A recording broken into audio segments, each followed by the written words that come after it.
Assalamualaikum warahmatullahi wabarakatuh. Kita lanjut perjalanan napak tilas wali kita. Setelah dari Demak kita menuju wilayah Cirebon, kita akan ziarah ke makam Sunan Gunung Jati.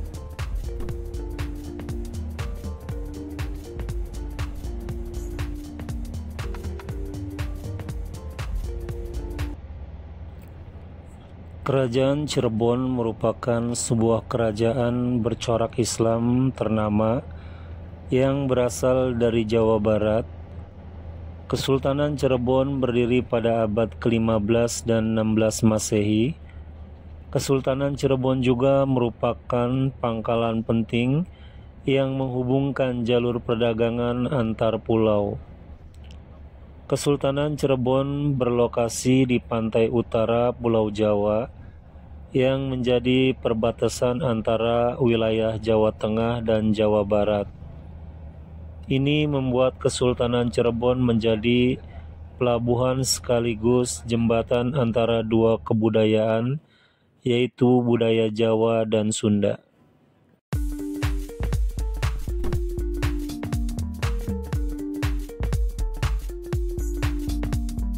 Silsilah Raja-Raja Cirebon.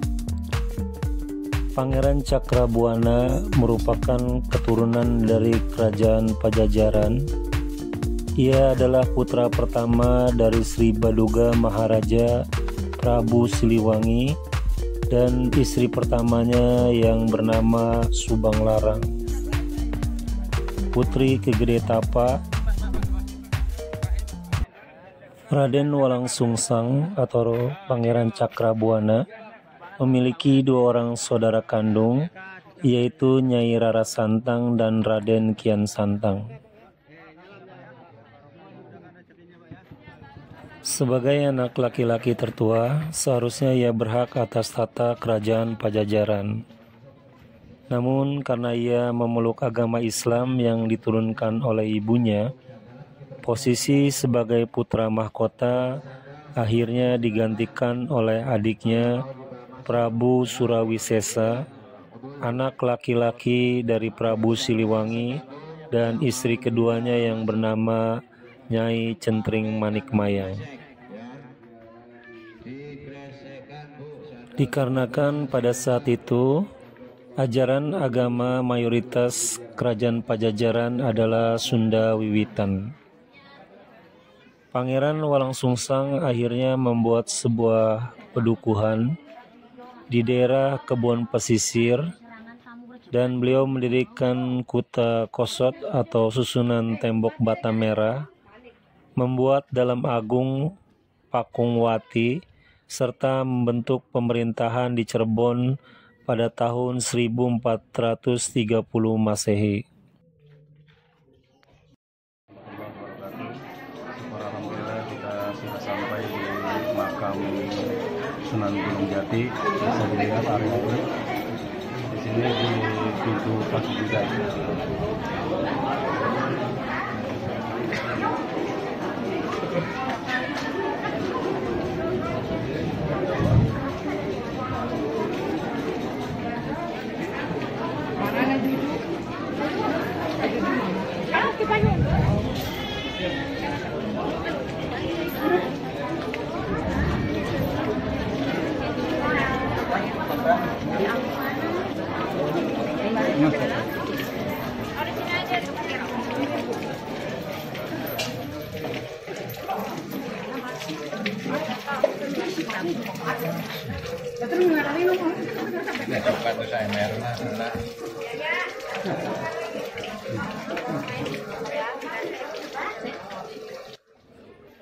Sunan Gunung Jati lahir dengan nama Syarif Hidayatullah atau Syahid Al-Kamil, adalah salah seorang dari Wali Songo.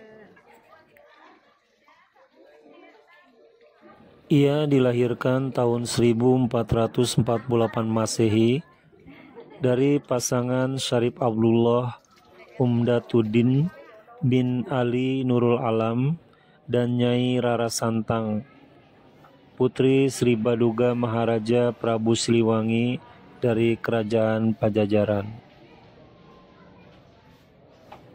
Ayah Syarif Hidayatullah adalah seorang penguasa Mesir, putra dari Ali Nurul Alim bin Jamaluddin Akbar al-Husaini, seorang keturunan dari Syahid Abdul Malik Azmazkan dan Alwi Amul Faqih.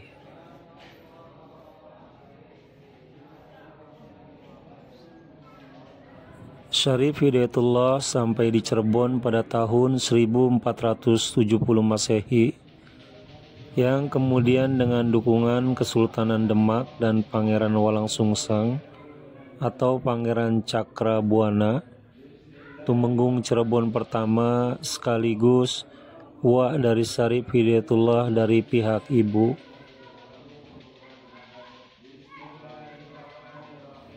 ia dinobatkan menjadi Tumenggung Cirebon kedua pada tahun 1479 dengan gelar Maulana Jati.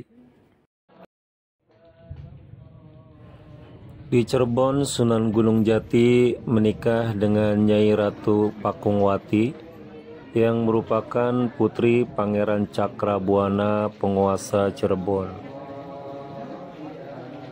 Setelah Pangeran Cakrabuana wafat, kemudian kekuasaan atas negeri Cirebon diserahkan kepada menantunya, yaitu Sunan Gunung Jati. Sunan Gunung Jati diketahui memiliki beberapa istri, yaitu Nyimas Babadan, yaitu putri Kegede Babadan, Nyimas Pakungwati, yaitu putri Pangeran Cakrabuana, Nyimas Kaung Anten, yaitu putri Sang Surosowan,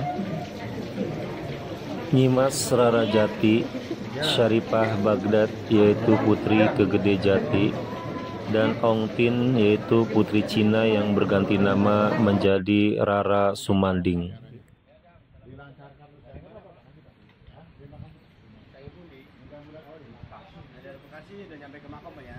Mudah-mudahan diberkahi Pak, aromanya kayak Sunan Pak ya. Dari Bekasi Pak, ayam miliknya, singkir dari Bekina.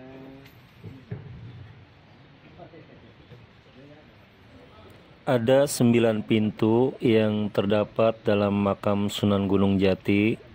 Yang pertama pintu Gapura, yang kedua pintu Kerapiak, yang ketiga pintu Pasujudan, yang keempat pintu Ratna Komala, yang kelima pintu Jinem, yang keenam pintu Rararoga, yang ketujuh pintu Kaca, yang kedelapan pintu Bacem, dan yang kesembilan pintu Teratai.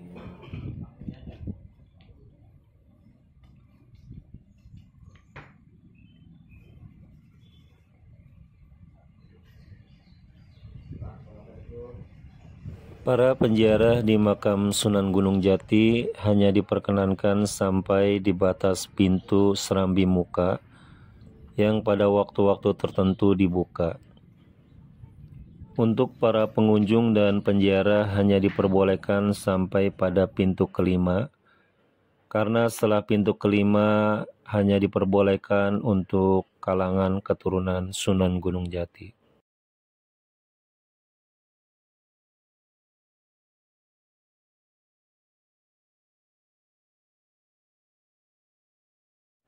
Yang berziarah di makam Sunan Gunung Jati bukan hanya pribumi tetapi juga dari etnis Tionghoa, dikarenakan menurut sejarah Sunan Gunung Jati pernah ke negeri Tiongkok untuk menyebarkan agama Islam. Sepulang dari sana, anak putri dari salah satu Kaisar Honggi jatuh cinta kepada Sunan Gunung Jati dan meminta kepada ayahnya agar dapat menyusul Sunan Gunung Jati ke Cirebon. Dan pada umur 23, Ong Tin Nio, putri dari Kaisar Honggi, wafat dan dimakamkan di dekat makam Sunan Gunung Jati. وإلى حضرة بيدنا قبل جبر مسمى ومن أخي تراب أسألك الشفاعة والسلام والبركة عليهم وعلى Bismillahirrahmanirrahim. Allahumma ya Allah, Allahumma Rabbi al-Jabbar wa as'aluka min ilahi an abikan yang sinun syarif ilayatullah as'aluka syarfah mahal khadami wa ahlihi wa ila hadratin bangku cakrabuan Cirebon khususan summa ila hadratin bangku wa min. Kawasan makam Sunan Gunung Jati terdiri dari 2 komplek makam. Yang pertama, makam Sunan Gunung Jati di Gunung Sembung terdiri dari sekitar 500 makam, dan satu lagi adalah komplek makam Syekh Datuk Kahfi di Gunung Jati berada di sebelah timur.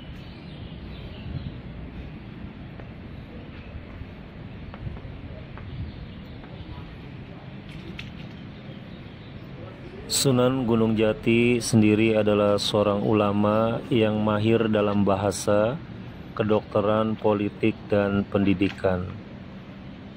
Seorang ulama yang menjadi salah satu deretan Wali Songo ini wafat di usia 120 tahun dan diberi nama Sunan Gunung Jati karena tempat peristirahatan terakhir berada di atas Gunung Jati. Assalamualaikum.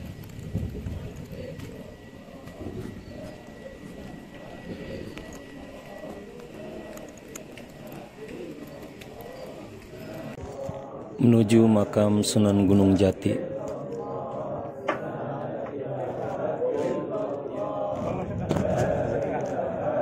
Gantian ya.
Makam Sunan Gunung Jati berdampingan dengan makam Patahilah, Syarifah Mudaim, Nyi Gedeng Sembung, Nyi Mas Tepasari, Pangeran Dipati Cirebon, Pangeran Jaya Kelana, Pangeran Pasarean, Ratu Mas Nyawa, dan Pangeran Sedang Lemper.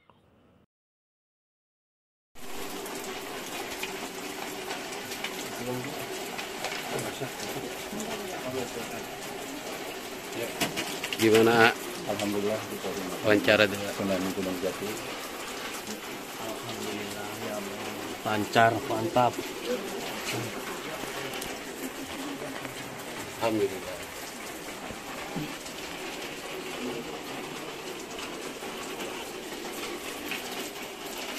Ini terus ada di dalam makam Sunan Gunung Jati.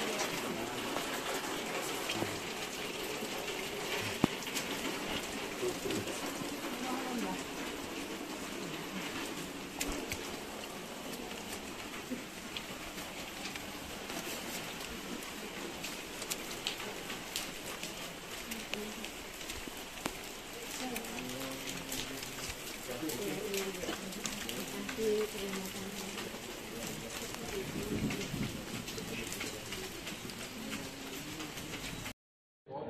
Syekh Syarif Hidayatullah Sunan Gunung Jati berpulang ke rahmatullah pada tanggal 26 Rayagung tahun 891 Hijriah atau bertepatan dengan tanggal 19 September 1568 Masehi.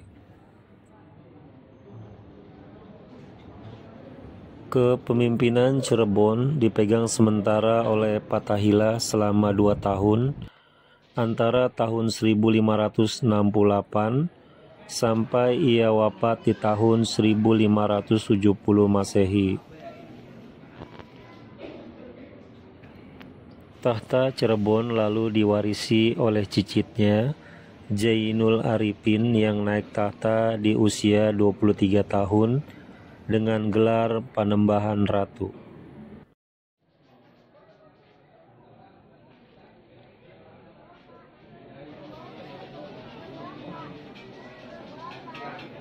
Syekh Syarif Hidayatullah kemudian dikenal dengan nama Sunan Gunung Jati oleh warga Cirebon karena ia dimakamkan di komplek pemakaman Bukit Gunung Jati yang sekarang dikenal dengan nama Astana Gunung Sembung.